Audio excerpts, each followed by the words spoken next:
दोस्तों, इस वीडियो में हम बात करेंगे एक ऐसे मुद्दे की जो सोशल मीडिया पर आग की तरह फैल रहा है। जी हां, मैं बात कर रही हूं बॉयकॉट टर्की की। टर्की ने फिर से भारत के खिलाफ जहर उगला है और अब भारतीयों का गुस्सा 7वें आसमान पर है।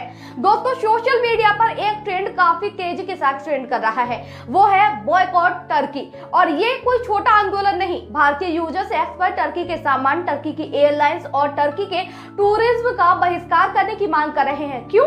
क्योंकि टर्की भारत की पीठ में छुरा घोंप रहा है और अब हम चुप नहीं रह सकते।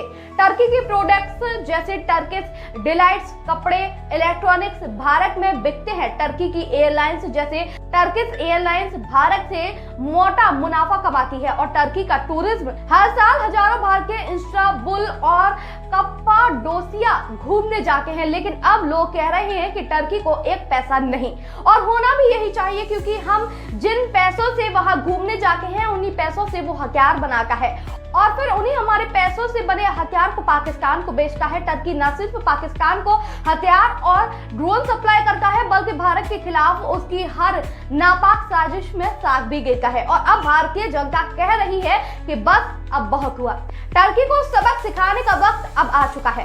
दोस्तों, टर्की का भारत विरोधी रवैया कोई नई बात नहीं, चाहे कश्मीर का मुद्दा हो या फिर पाकिस्तान को समर्थन देना। टर्की के राष्ट्रपति बार बार भारत के खिलाफ बयानबाजी करते हैं।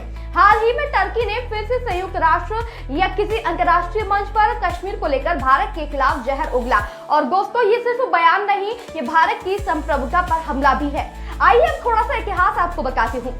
टर्की ने 2019 में कश्मीर के धारा 370 हटाने के बाद भारत के खिलाफ बयान दिया था। टर्की ने पाकिस्तान के साथ मिलकर OIC में भारत के खिलाफ माहौल बनाने की कोशिश की। और दोस्तों, ये वही टर्की है जो अजरबैजान को हथियार देकर आर्मेनिया के खिलाफ जंग भड़काता है और सीरिया में अस्थिरता फैलाता है। टर्की का भारत विरोधी सिर्फ कश्मीर तक सीमित नहीं है, ये भारत की बढ़ती ताकत से जलता है। भारत की मजबूती, विदेश नीति, भारत का आत्मनिर्भर रहना और टर्की को बर्दाश्त नहीं हो रहा। अब भारतीय जनता का जवाब है बॉयकॉट टर्की।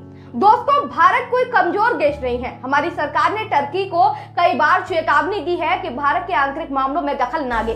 भारत ने टर्की के साथ कुछ व्यापारिक रिश्तों पर भी सख्ती दिखाई, लेकिन अब वक्त आ चुका है कि हम भारतीय जनता इस बहिष्कार को और ताकत दें। बहिष्कार कैसे करें वो आपको बताती हूँ, बहुत आसान है। टर्की के प्रोडक्ट्स को मत खरीदिए, टर्किश एयरलाइंस में सफर मत करिए, इस्तांबुल की सैर का प्लान कैंसिल करिए और भारत के खूबसूरत डेस्टिनेशन जैसे कश्मीर, केरल, राजस्थान को चुने। हर छोटा कदम टर्की की अर्थव्यवस्था को बड़ा झटका देगा। जब बलूचिस्तान की आजादी की बात उठी तो टर्की ने चुप्पी साध ली। क्यों? क्योंकि टर्की को पता है अगर उसने बलूचिस्तान के मुद्दे पर कुछ बोला तो भारत और बलूच नेता टर्की के कुर्द मुद्दे को उठा सकते हैं। जी हाँ, टर्की कुर्द लोगों पर अत्याचार करता है और ये उसका सबसे बड़ा डर है। बलूचिस्तान की आजादी की पुकार और बॉयकॉट टर्की का आंदोलन अब एक साथ गूंज रहा है। ये दिखाता है कि भारत और भारतीय जनता अब किसी भी भारत विरोधी चाहत को बर्दाश्त नहीं करेगी और उन्हें बख्शने के मूड में तो बिल्कुल नहीं है। तो दोस्तों, बॉयकॉट टर्की सिर्फ एक हैशटैग नहीं, ये भारत के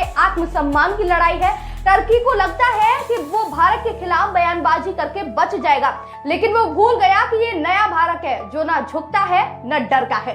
हर भारतीय का एक छोटा सा कदम टर्की को घुटने पर ला सकता है।